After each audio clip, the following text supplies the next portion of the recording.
On this special episode of the ASC Podcast with John Goehle, we visit the Washington Association of Ambulatory Surgery Centers 2023 Annual Education Conference and Trade Show at the Tulalip Resort and Spa in Tulalip, Washington. We discuss some of the sessions and meet with representatives from the association to talk about their activities.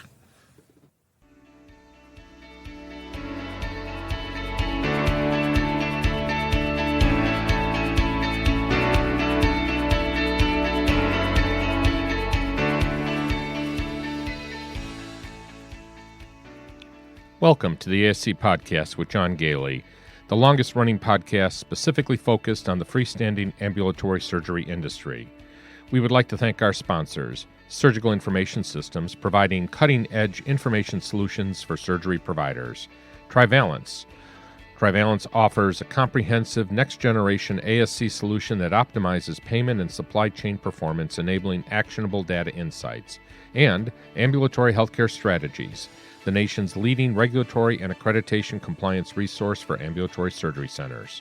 For more information about our sponsors, please visit our website at ascpodcast.com.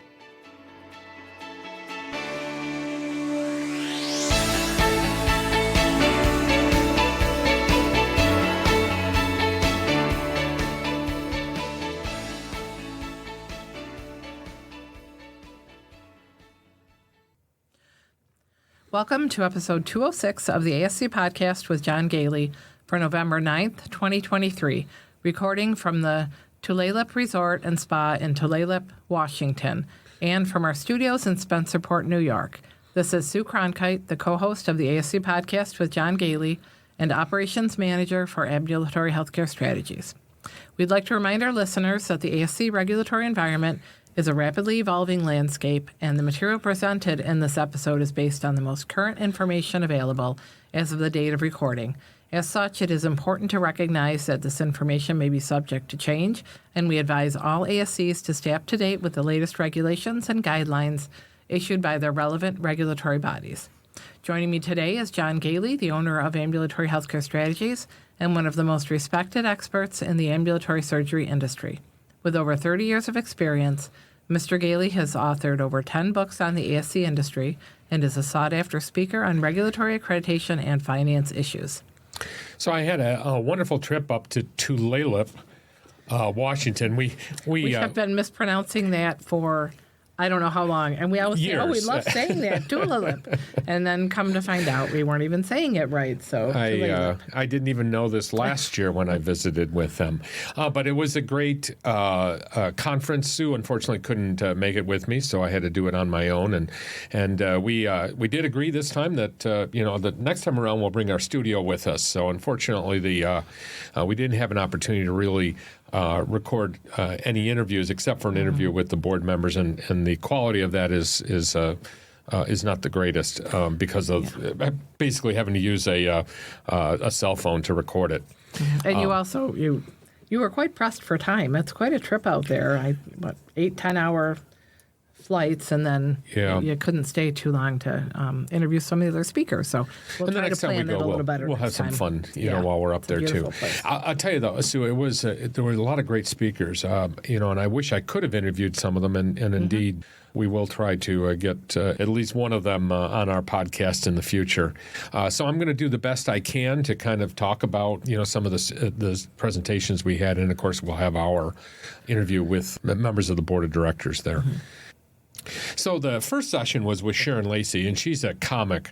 Her session was entitled "Turn Your Challenges into Opportunities," and I just had a lot of fun. There really wasn't anything that I could pull out of it that would necessarily be a good thing to discuss on the podcast. But so what's nice about this sometimes is you do realize that we live in a pretty funny business if you think about it, and she was able to find some humor and also kind of talk about how important it is to use humor in your daily operations. The second session was with Barbara Harmer. She, like myself, has been in the industry for quite a long time, and she does quite a number of presentations on the speaking tour. And they had her do a presentation on a nurse manager is more than a title. And Sue, I really enjoyed this presentation. You know, we talk on the podcast and we talk in our boot camps a lot about leadership. Mm-hmm. And she had a completely different take on it. Well, not a completely different take, but she had a different approach to it.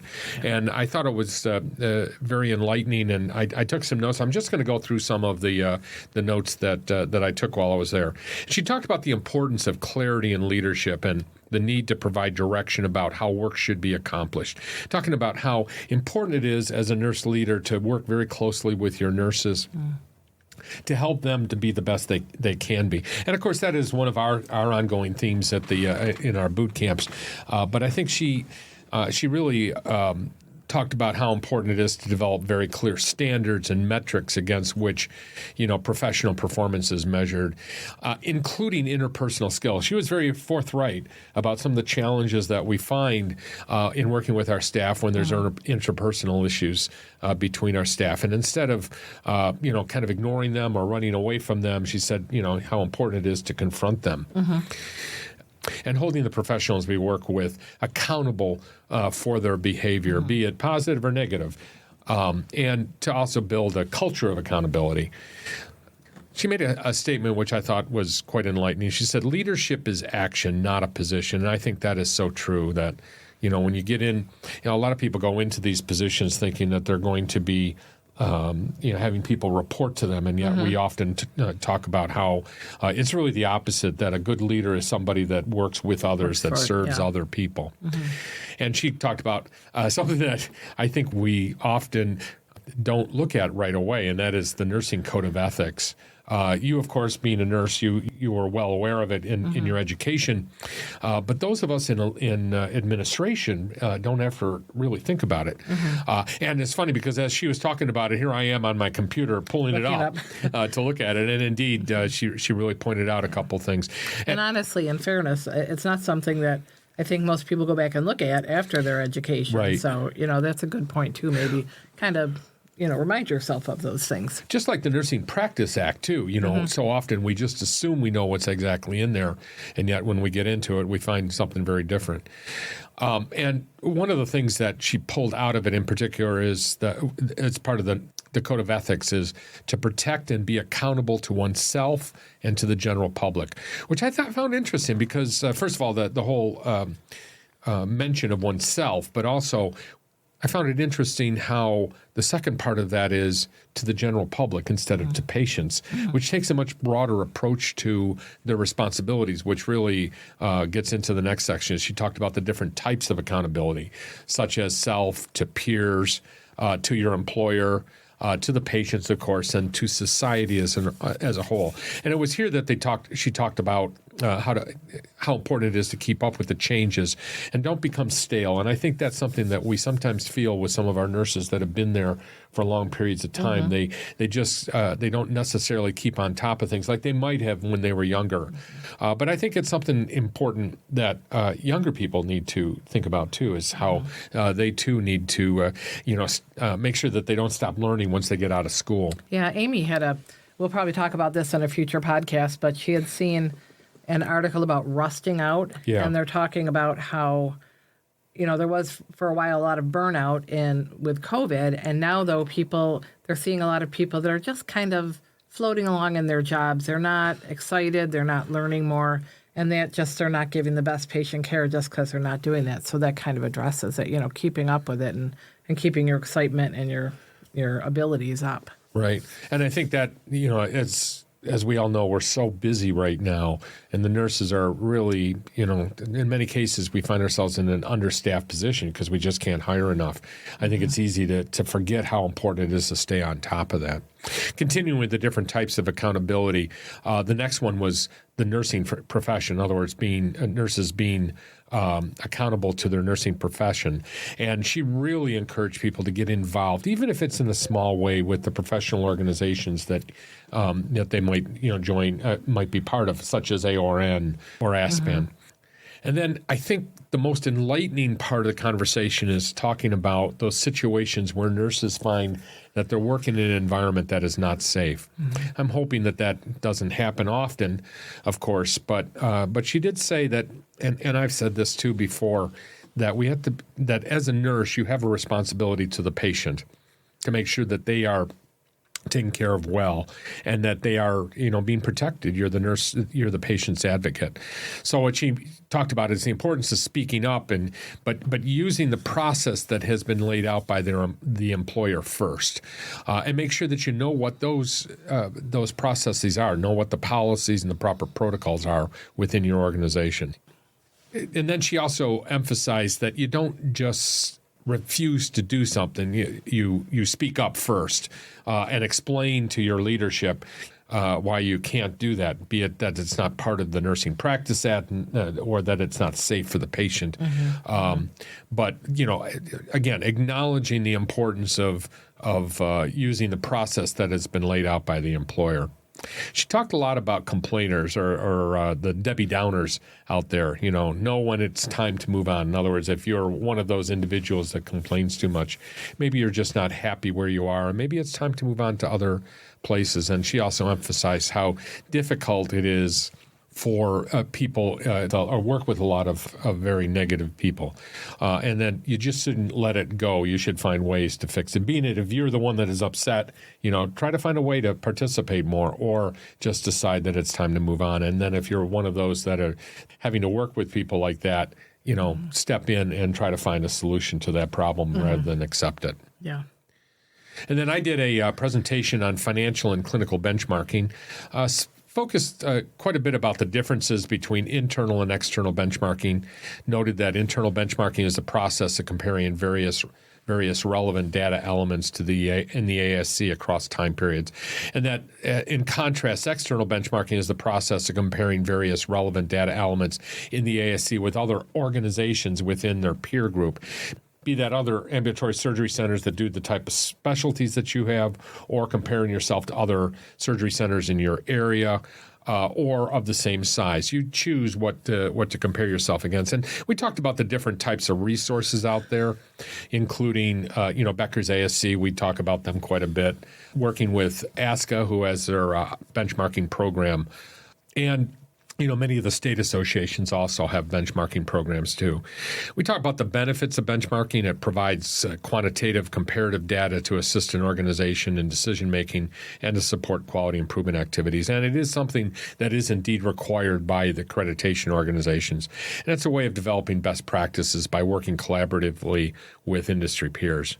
And it provides information to support an organization's compliance with regulatory requirements in addition to accreditation requirements.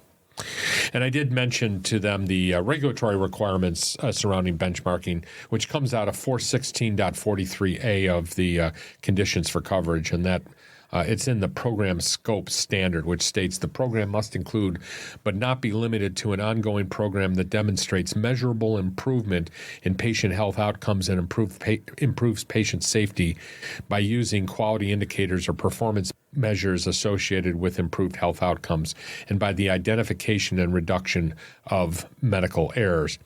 The ASC must measure, analyze, and track quality indicators, adverse patient events, infection control, and other aspects of performance that includes care and services furnished in the ASC. So it doesn't state specifically that you have to do benchmarking, but it implies it by the fact that you have to be comparing this data to other data, both internally and externally.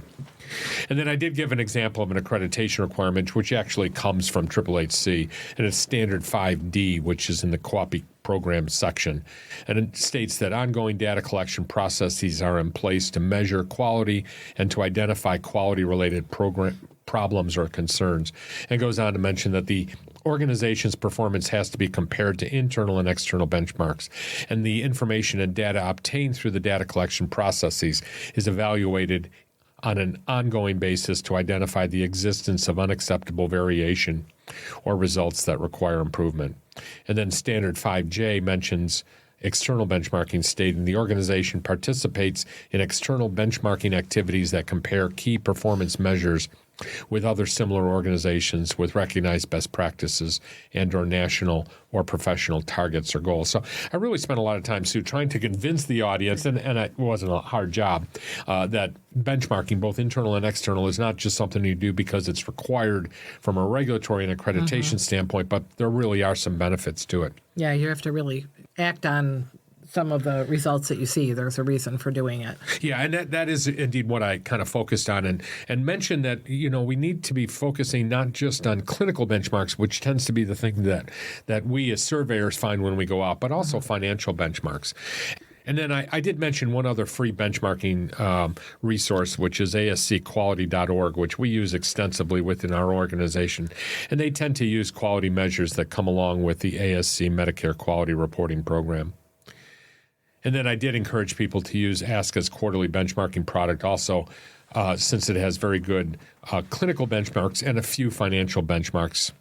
I was also very impressed with a presentation by Alexander Reinadal from the Washington Department of Health. And I did have an opportunity to actually sit down with him and talk to him briefly over lunch. And what he did a presentation, is your facility on the top 10 most frequently cited federal ASC violations? What are they, and how to write a plan of correction for them? And he did a good presentation really from a regulatory standpoint. And I didn't feel, Sue, like he was a regulator in many ways. He was very engaging. He was very entertaining. And yet he did point out, how important it is to maintain the regulations there. And what I really was impressed with him, what really impressed me about him is that he really wants to make sure surveyors are more collaborative as much as they can be and still be those gatekeepers for the regulations. And I briefly heard a presentation on surgical smoke by Grant Tripp, and he was from Stryker, which makes some of the smoke evacuation equipment. And he reminded us of the dangers of surgical smoke and referred to the new regulations in the state of Washington that will require smoke evacuation systems. And he noted that increasingly states are implementing regulations that required ASCs and other surgical providers to install these smoke evacuation systems. So I thought, even though he was a vendor, he had a very good take on the whole thing. And it is something, if your state doesn't yet do this, keep in mind that you might be in the future. But if you are in the state of Washington and listening to this, know that those new regulations take effect in 2024. Mm-hmm. And I also had a great time with many of the vendors. I want to give a shout out to our friends over at MedServ, who have a great product for pharmacy. I'll give a link in the show notes here. But Sue, you and I, they were a sponsor of one of our podcasts back, I think it was in 2019, and they have a product that works for scheduled drugs, that mounts on the wall and then is controlled by a computer, a keypad access to it. And now it has a web-based interface that allows you to keep track of that information that way. So we're keeping a very close eye on them. And then lastly, I had an opportunity to interview Jamie Fowler and Roman Daniels Brown. Jamie is the president of WASCA, the Washington State Association, and Roman Daniels Brown is the lobbyist. So let's listen to that interview now.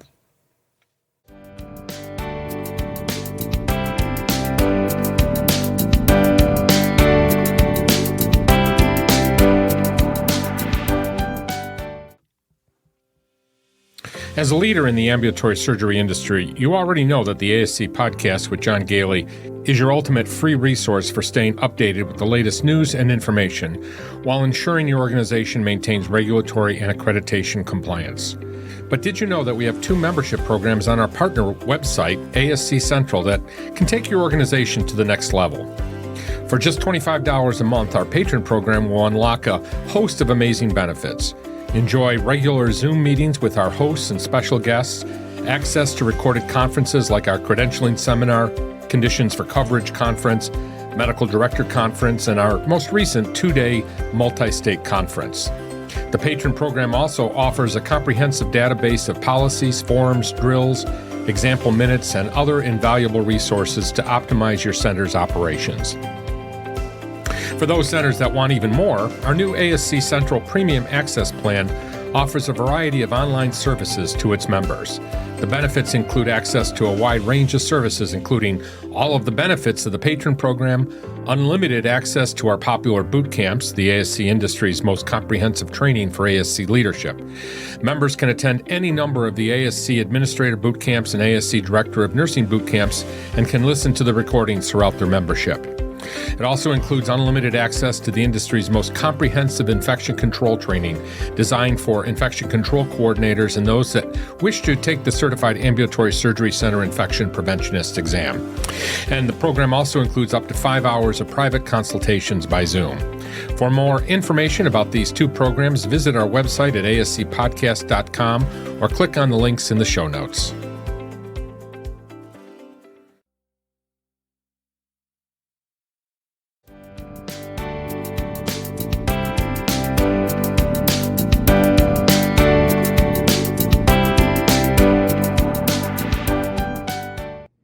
This is John Goehle. I'm here at the WASCA, the Washington Ambulatory Surgery Center Association Annual Conference and Exhibits, right? Correct. Here in beautiful Tulalip, Washington. Tulalip. That was close. Tulalip? So we've been pronouncing it wrong for all this time?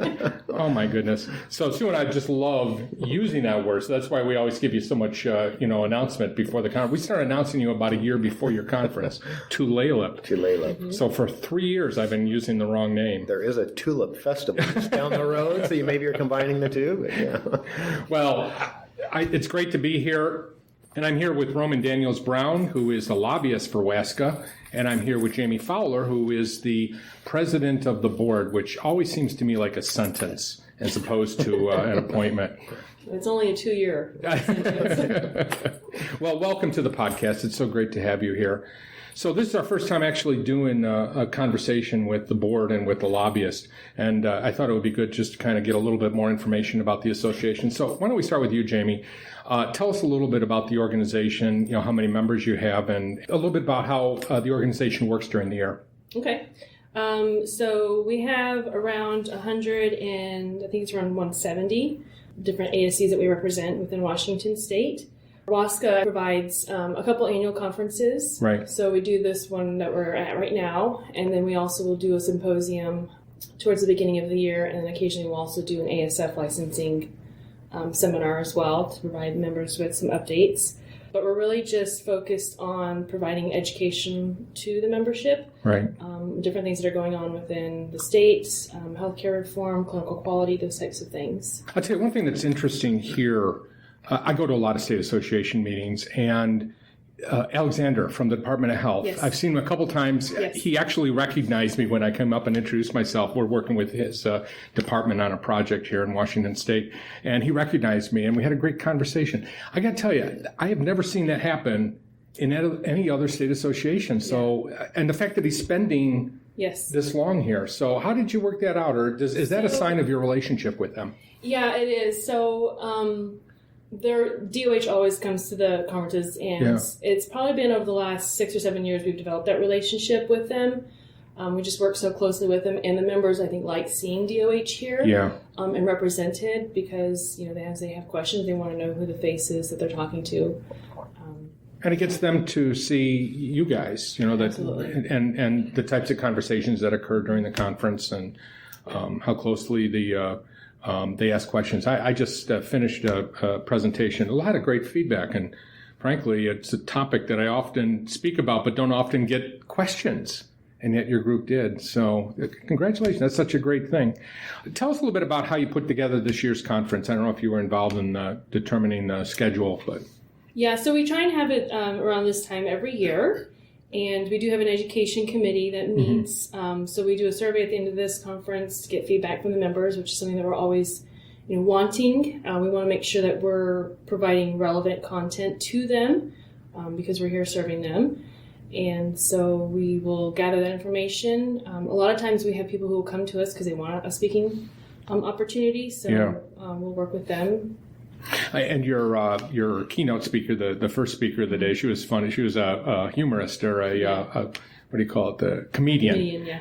And she really got things rolling. I remember last year you had a pretty good speaker, too, for the first one. I can't remember who it was. We tend to get pretty lucky with finding good keynote You speakers. do. Yeah. And then my friend Barbara Harmon talked great conversation. I'm not going to be able to interview her before the special episode comes out, but we're going to be talking to her soon. And she talked about nursing leadership. She really had a completely different angle to it this time, didn't she? Yeah. I thought that was interesting how she approached it. So we'll have talked about that before this interview comes on the podcast, so don't worry about that. Your next one, do you have a date for the next one?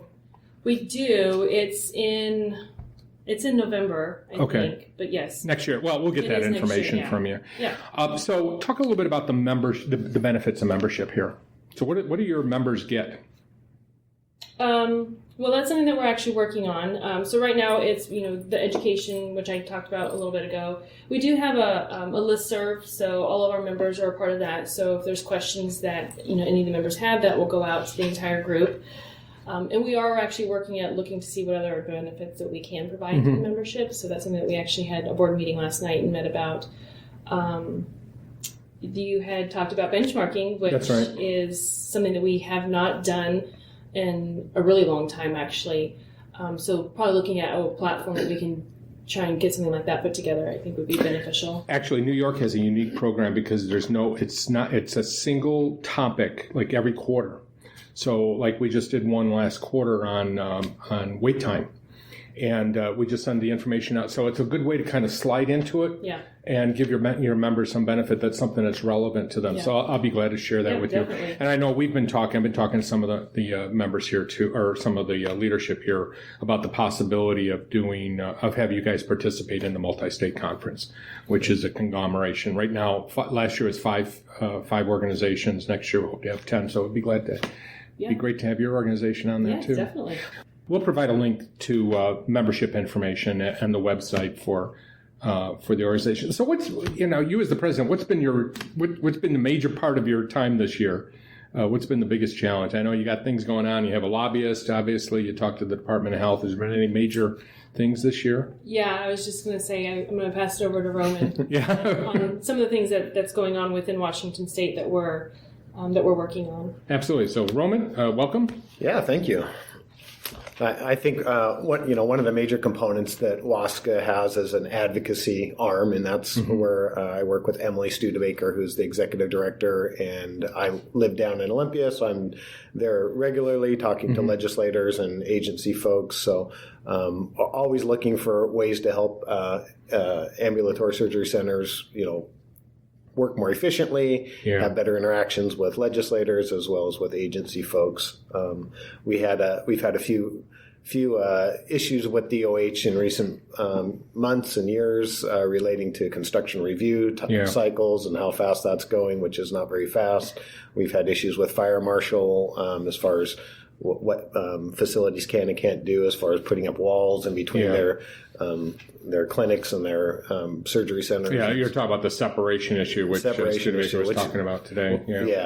So which was interesting because we found out that there was a determination that was made by the fire marshal here that we had to have walls for facilities in their waiting rooms, and it came to find out it was just some individual in San Francisco that had made a comment to a fire marshal here, which then turned into the decision by the fire marshal in this state, and it delayed folks for months. So working through those kind of things. Well, I found it interesting. We have a client that had an issue with shared waiting area, and I'll tell you, there's no other state in the country that we're in where they actually allow that anymore.